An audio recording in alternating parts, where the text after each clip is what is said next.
Hello hi. Hindu को सलाम, मुसलमान को राम राम।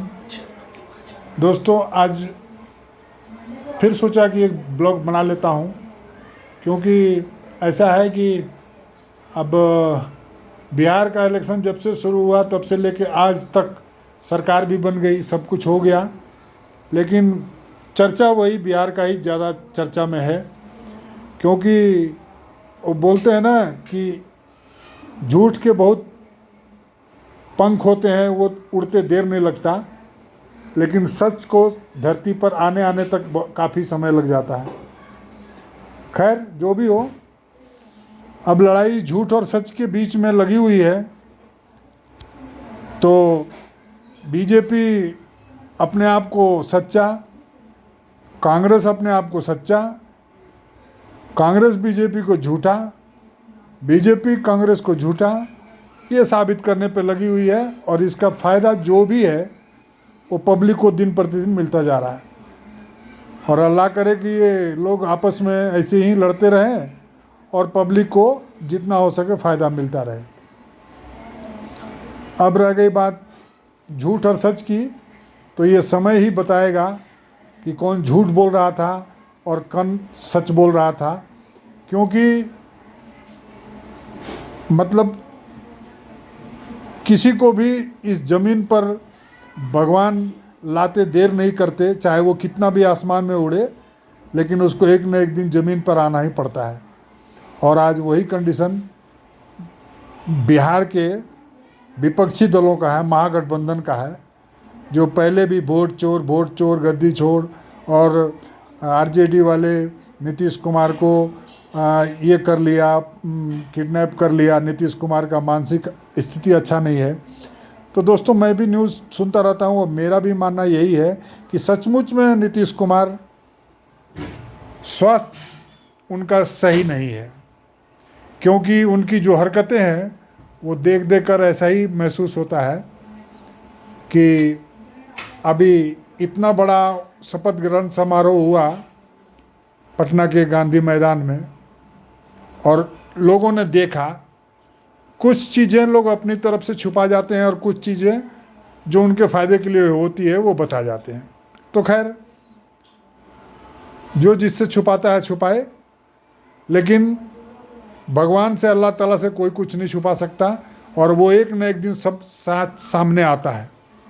और मेरा भी यही मानना है कि भगवान के घर देर है अंधेर नहीं। अब देखिए, मैं आपको छोटा सा एक मिसाल कुर्सी के बारे में देता हूँ कि नीतीश कुमार कैसे उस कुर्सी से चिपके हुए थे 20 साल से, और ये 25वां साल उनका शुरू हो चुका है। और मैं चाहता हूँ कि वो सेहतमंद रहें और 25 साल अपना पूरा कर सकें, लेकिन वो इस स्थिति में है नहीं। मुझे भी ऐसा ही लगता है, क्योंकि जो चीज़ किसी प्रधानमंत्री को नहीं बोलना चाहिए किसी विपक्षी के लिए, या किसी विपक्षी को प्रधानमंत्री के लिए वो चीज़ नहीं बोलनी चाहिए, तो वो उसका असर तो हो जाता है।